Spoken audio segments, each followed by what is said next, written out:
My name is Gladis Chomba, the mother to Nathaniel here. I'm from Kitwe, Copperbelt, Zambia. Well, you are welcome. So can you tell us about your baby and what it was like when you first saw their smile? I delivered through a C-section at Usaki Mine Hospital. So the first thing they had done, they had showed me the baby. So I had asked that what's like happening on the mouth because there was an opening. So then they told me your baby was born with a cleft lip and palate. I couldn't understand there and then because I was still in surgery. So they told me I'll explain to you later on. That's how I was, after they were done, they took me to the ward. Then they started explaining to me the condition of my child, how to take care of him, and I was told it's repairable. But it wasn't easy because here in Zambia, the only children's hospital we have is in Ndola. So I was given a referral letter from Copperbelt to Ndola. That's how I took it there, and I was told, no, at the moment, we don't have doctors who can work on him. We rely on camps. So when you have a camp for you, you just leave your details there.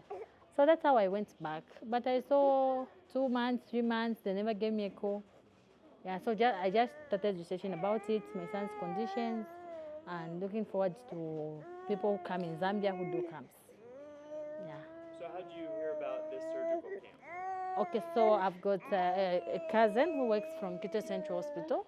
She had come here for work related like 3 weeks ago. Then she told me, oh, by the way, where we went, we were told that there were people were coming, they will be operating.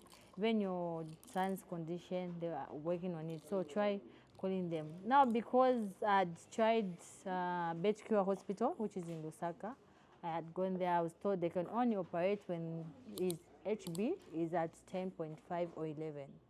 Now his HB was at 9.6, sometimes 9.8. So even like coming, I delayed to say, because I was told it can't be operated and the blood is at that level. So then I tried calling here, then I was told, no, just come through, we'll examine and we'll advise. That's how I came. And gladly I was given my son's smile back. It was fixed, and I'm happy to see him like this. I love that. So what challenges have you faced raising your baby with a cleft lip before coming here? So the challenges were like the cleft lip, you can't breastfeed. You have to rely on breast pumping milk and formula. And you know whereby when a child is born and they have never like sucked directly, the flow won't be compared to a child who's sucking. So I'd had to rely on formula, and you know formula is expensive here in Zambia. So those are the challenges I had. Again, stigmatization from people. When they look at it, they'll start asking, but why was the child born like that? What happened? Such questions. So it wasn't easy. Like I would avoid moving around with him in town, in public places, because I was always constantly being asked why was he born like that. Okay.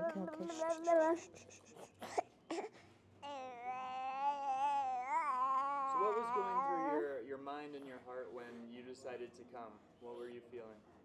When I came, I had hoped to say, let me go and try. Just like I always travel, like for Betcure, I traveled 3 times, and I still never gave up. Even here, even if I was told, no, your son won't be worked on, I was still going to have hope because I was still researching more people who are able to do this. That's awesome. So how have you and your baby been treated since you arrived here? We have been treated more than just normal clients, but we have been treated as family. That's what I can say. Good. I love to hear that. So what does it mean to see your baby after surgery? I was very excited. I was speechless because I didn't imagine like it's going to be like this. The outcome will be like this. Yeah, he looks good, huh? It definitely.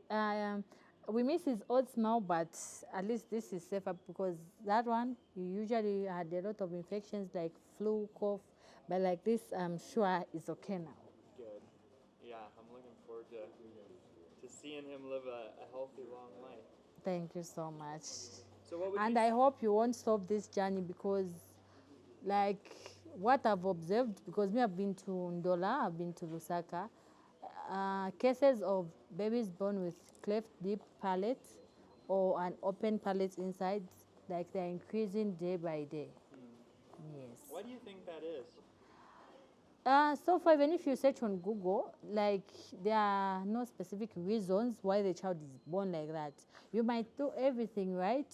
So like in Lusaka, I witnessed an instance whereby twin babies, one baby was okay, the other baby had a cleft tip. So how can you say like what happened? Because those were like identical twins. Yeah, yeah. Doesn't make sense, huh? Definitely. So what would you say to somebody else who has a child like yours but is afraid to seek help? Like they'll be like depriving that child's rights because the child won't be able to move. Like even myself, I didn't have like, I started losing hope of carrying my baby outside because the first thing when they see my child, they'll ask, you are not taking folic acid during your pregnancy, why is your baby born like that? Such stigmatization. So I would advise they just never give up. They continue researching. They follow what the doctor advises. In case they said they can't operate, then they'll operate later on. They just have faith and wait. So you're a Christian? Sorry? Are you a Christian? Yes, I'm a Christian. I'm an Adventist. Okay. Yes. Awesome. How long have you been praying for this little guy?